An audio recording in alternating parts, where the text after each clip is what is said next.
విజయవాడ ఇంద్రకీలాద్రి భవానీ నామస్మరణతో మార్మోగుతోంది. దీక్షల విరమణకు పోటెత్తిన భవానీ మాలదార్లతో కిటకిటలాడుతోంది. భక్తులకు ఎలాంటి ఇబ్బంది లేకుండా ఆలయ అధికారులు అన్ని ఏర్పాట్లు చేశారు. దీంతో భక్తులు హర్షం వ్యక్తం చేస్తున్నారు.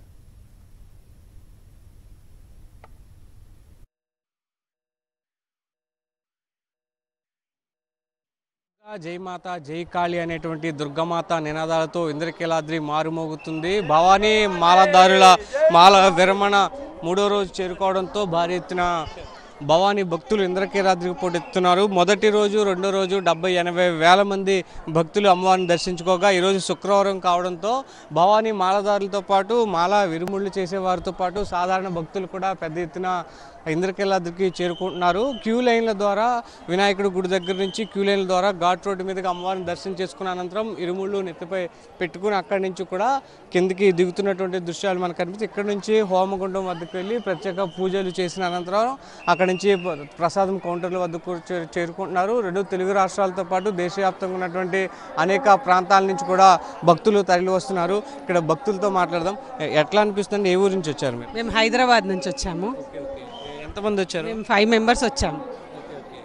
అంత దూరం నుంచి రావడానికి ఎందుకు? అంత అమ్మవారి మీద స్పెషల్ చాలా పవర్ఫుల్, అందుకని వచ్చాము దర్శనం. ఎలా అనిపిస్తుంది ఇక్కడ ఏర్పాట్లు కానీ దర్శనం కానీ? చాలా బాగుంది. సెక్యూరిటీ అంతా చాలా బాగా, అంటే లైన్ అంతా సెక్యూరిటీ అందరినీ చెక్ చేయడము, నీట్గా పంపించడం చాలా బాగుంది. Thank you. ఇది ఇతర ప్రాంతాల నుంచి కూడా తరలి వస్తున్నారు. భవానీ ఇరుముళ్ళు పెట్టుకుని కూడా వస్తున్నారు. ఎక్కడి నుంచి వచ్చారు? అనంతపూర్ నుంచి. ఎప్పటి నుంచి మాలేసుకున్నారు? 41 రోజు చేసినారు మా వాళ్ళంతా, మేమంతా 21 రోజు. ఎలానే ఏర్పాటు ఎట్లా ఉన్నాయి? బ్రహ్మాండంగా ఉంది, అన్నీ బాగున్నాయి.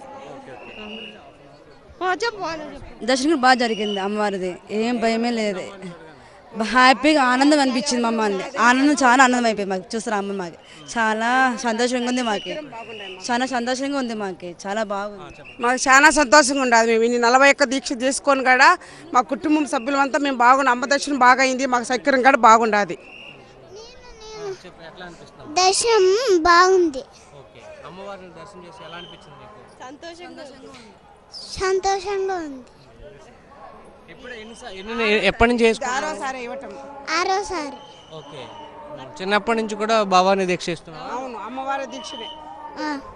అమ్మవారిని దర్శించుకుంటే మంచి జరుగుతుందనే ఉద్దేశంతో రెండు తెలుగు రాష్ట్రాలతో పాటు దేశవ్యాప్తంగా ఉన్నటువంటి అనేక ప్రాంతాలు, బళ్ళారి వంటి ప్రాంతాల నుంచి కూడా పెద్ద ఎత్తున దుర్గమ్మను దర్శించుకోవడానికి తరలి వస్తున్నారు. అలాగే అటు క్యూ లైన్ల ద్వారా కావచ్చు, అమ్మవారి దర్శనం వద్ద, మహామండపం దగ్గర, అలాగే ప్రస్తుతం కనిపిస్తున్నటువంటి హోమగుండం వద్ద, అలాగే క్యూ లైన్లు కూడా పూర్తిస్థాయిలో ఏర్పాట్లు చేశారు. లడ్డూ ప్రసాదాలు కూడా సుమారు 4 లక్షల పైచీలకు లడ్డూ ప్రసాదాలు భక్తులకు అందే విధంగా అటు దుర్గగుడి అధికారులు ఏర్పాట్లు చేశారు. దుర్గగుడి పరిసర ప్రాంతాల్లో కూడా ట్రాఫిక్ ఆంక్షలు విధించి భక్తులకు ఎలాంటి అసౌకర్యం కలగకుండా చర్యలు తీసుకుంటున్నారు. అలాగే ఉచిత అన్నప్రసాద కార్యక్రమం కూడా నిర్విరామంగా ఇంద్రకీలాద్రి కొనసాగుతుంది. వీడియో నరసింహతో అమర్ సాక్షి టీవీ విజయవాడ.